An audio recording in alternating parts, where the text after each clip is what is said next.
Hello everyone. Next part start होता है यहाँ से कि हारी मिस्टर कैंग के दादा को बता देती है कि वो जिनयोंग की जगह मिस्टर कैंग के साथ डेट पर गई थी। जब मिस्टर कैंग को पता चला तो उन्होंने मेरे साथ डील की कि मैं उनकी गर्लफ्रेंड बनने का नाटक करूंगी, क्योंकि मिस्टर कैंग और ब्लाइंड डेट पर नहीं जाना चाहते थे। तो दादा कहते हैं तुम लोगों ने मुझे ट्रिक करने के लिए फेक रिलेशनशिप किया, लेकिन अगर तुम दोनों के बीच कुछ नहीं है तो मैं और कुछ नहीं सुनना चाहता। फिर दादा कहते हैं तेमू के साथ ब्रेकअप कर लो। ये कहकर वो यहाँ से जाने लगते हैं। तभी उनके पास संघू की कॉल आती है। वो उन्हें मिस्टर कैंग के एक्सीडेंट की बात बताते हैं। दादा जल्दी से यहाँ से चले जाते हैं। अब हॉस्पिटल का सीन दिखाया जाता है। दादा बहुत ज़्यादा परेशान होते हैं और मिस्टर कैंग के पेरेंट्स के एक्सीडेंट के बारे में सोच रहे होते हैं। फिर वहाँ हारी भी आ जाती है। दादा उसे कहते हैं तुम्हारी हिम्मत कैसे हुई यहाँ आने की। हारी कहते हैं दादा प्लीज़ एक बार मेरी बात सुन। तो दादा कहते हैं तुम्हें मुझे दादा कहने का कोई हक नहीं है।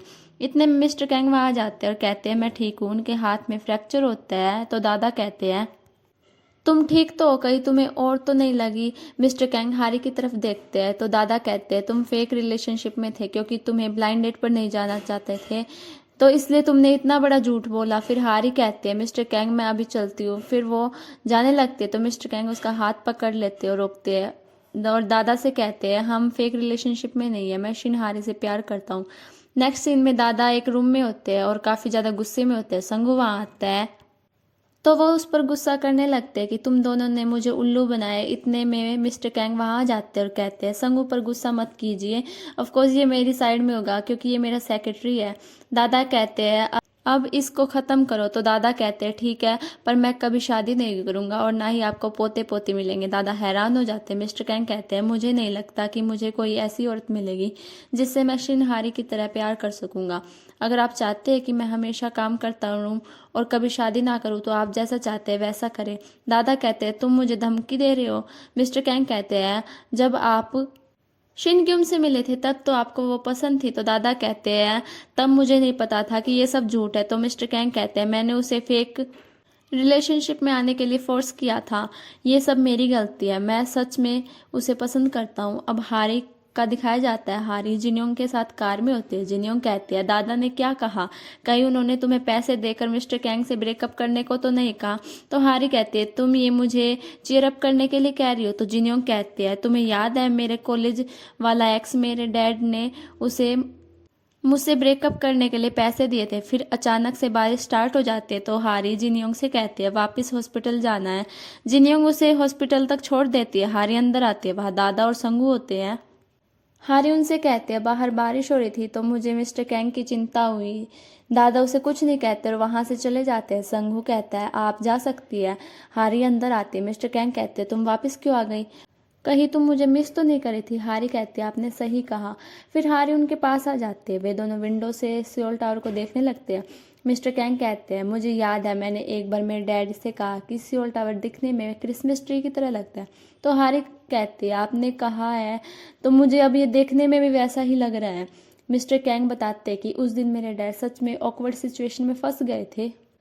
मैंने उन्हें मेरे लिए क्रिसमस प्रेजेंट तैयार करते देख लिया था। मैं रोने लगा और उनसे पूछने लगा क्या सेंटा क्लॉज सच में एग्जिस्ट नहीं करते। मेरी मॉम ने बड़ी मुश्किल से मुझे शांत कराया और उन्होंने कहा कि सेंटा क्लॉज बिजी है, तो उन्होंने डैड को मेरे लिए गिफ्ट तैयार करने को कहा है। इसके बाद मैं कई साल तक बिलीव करता था कि सेंटा क्लॉज होते हैं। फिर मिस्टर कैंग कहते हैं मुझे याद भी नहीं कि लास्ट टाइम मैंने कब बारिश को इतनी देर तक देखा है। फिर वो हारी की तरफ देखकर कहते हैं थैंक यू वापस आने के लिए, क्योंकि तुम मेरे लिए परेशान थी। मिस्टर कैंग हारी से कहते हैं मेरे पेरेंट्स का एक्सीडेंट मेरी वजह से हुआ।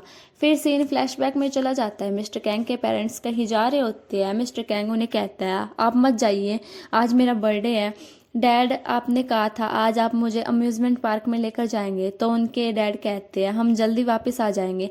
फिर दिखाया जाता है कि मिस्टर कैंग की मोम कार में होती है और उनसे कॉल पे कहती है हम आ रहे हैं। मिस्टर कैंग दादा के साथ होते हैं और अपनी मोम को कहते हैं जल्दी आइए। मिस्टर कैंग के डैड जल्दी जाने के लिए कार की स्पीड बढ़ा देते हैं।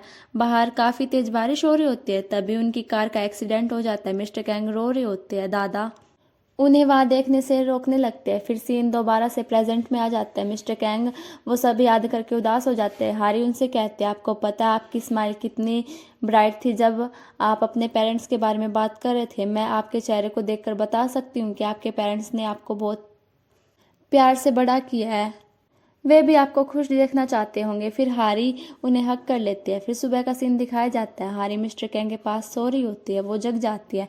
फिर वो वहाँ से उठ जाती है, वो मिस्टर कैंग के चिक पर किस करके वहाँ से चली जाती है। हारी अपने घर आ जाती है। वो चुपचाप घर में आ रही होती है कि उसे उसकी मॉम की आवाज़ आती है। वो वापस मुड़ने लगती है, तभी उसकी मॉम उसे रोक देती है और उससे कहती है तुम इतनी जल्दी ऑफिस जा रही हो। तो हारी कहती है हाँ आज काम ज़्यादा है। वो बाहर आ जाती है। हारी अपने फ़ोन को ढूंढती है पर वो उसे नहीं मिलता। हारी देखती है कि जिनयोंग उसके घर के बाहर आई हुई होती है। कुछ देर बाद दिखाया जाता है हारी जिनयोंग के साथ कार में होती है। जिनयोंग उसे उसका फ़ोन देती है। वो कहती है मुझे तो लगा मैंने इसे खो दिया। जिनयोंग उसे कहते हैं तुम्हारी और मिनवू की वीडियो के कमेंट देखो। तो वो कमेंट पढ़ने लगते हैं। कुछ लोग कहते हैं कि ये दोनों एक साथ कितने अच्छे लग रहे हैं। फिर वो देखते हैं कि यूरा ने उसकी और मिस्टर कैंग की फ़ोटो पोस्ट की होती है और उसने लिखा होता है कि हाँ ये दोनों एक साथ अच्छे लगते हैं। उसका मिनवू पर 7 सालों से क्रश है और वो हमेशा उसके आगे पीछे रहती है दोस्त बनकर।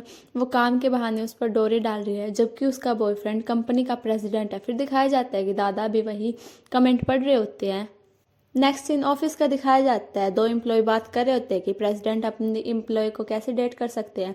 तभी वहाँ दादा आ जाते हैं और उनकी बात सुन लेते हैं और उन्हें डांटते हैं कि और कहते हैं वीडियो को डिलीट करने का या कमेंट ब्लॉक करने का क्या फ़ायदा जब ऐसे लोग हो जो हमारा ही खाते हो और हमारी बुराई करते फिरते हो। फिर दादा वहाँ से चले जाते हैं। फिर दिखाया जाता है कि हारी के डिपार्टमेंट में बहुत सारे लोग आते हैं और उनसे हारी और मिस्टर कैंग के बारे में पूछने लगते हैं। तो मिस्टर गे कहते हैं अगर हमें पता होता तो हम यहाँ शॉप्ड नहीं बैठे होते। तो उनमें से एक एम्प्लॉय कहता है हारी ने मिस्टर कैंग को सीड्यूस कैसे किया होगा।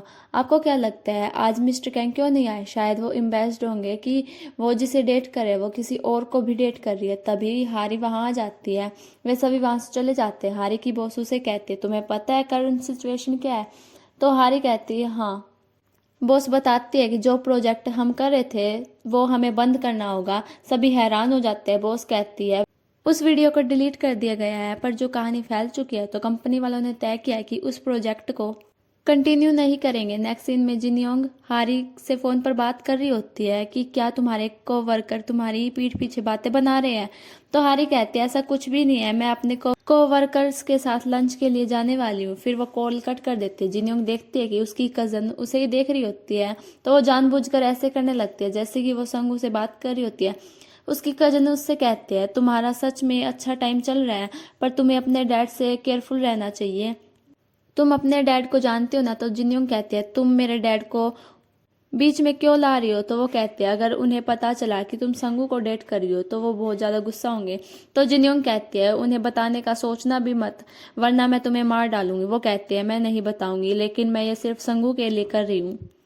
नेक्स्ट सीन हारी का दिखाया जाता है। वो अकेले लंच कर रही होती है। तभी वहाँ उसके कलीग आ जाते हैं। हारी उनसे छुप जाते हैं।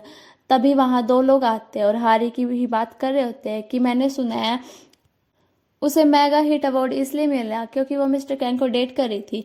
तो वो लड़की कहते हैं मैंने उसकी फ़ोटो देखी है, वो तो इतनी सुंदर भी नहीं है। हारी के कलीग उसकी बातें सुन रहे होते हैं। मिस्टर गे उनके पास जाते हैं और कहते हैं तुम्हें मज़ा आ रहा है उस बारे में बात करके जो कि अभी कंफर्म भी नहीं हुई। तो एम्प्लॉय कहता है तुम कौन हो। तो मिस्टर गे कहते हैं टीम 1 से हूँ और अपना आईडी कार्ड दिखाकर कहते हैं एसोसिएट डायरेक्टर गेबिन। वे दोनों खड़े हो जाते हैं। मिस्टर गे कहते हैं उसे अवार्ड इसलिए नहीं मिला क्योंकि वो मिस्टर कैंग को डेट कर रही थी बल्कि इसलिए मिला वो इसके काबिल थी। तो किसी के बारे में बुरा मत बोलो जिसके बारे में तुम्हें पता ना हो और हारी तुमसे कई गुना ज़्यादा सुंदर। वे दोनों चले जाते हैं। मिस किम कहती है आपने बहुत अच्छा किया। तो मिस्टर गे कहते हैं ऑफ कोर्स मैं अपनी टीममेट की साइड लूँगा। अगर मैं अपनी फैमिली की बुराई करूँ तो ठीक है पर दूसरों को मैं ऐसा नहीं करने दे सकता। फिर वे देखते हैं कि हारी वहाँ खड़ी होती है। हारी रोते हुए उनकी तरफ आती है और उन सबके गले लग जाती है। इस पार्ट में इतना ही। मिलते हैं नेक्स्ट पार्ट में, तब तक के लिए बाय बाय।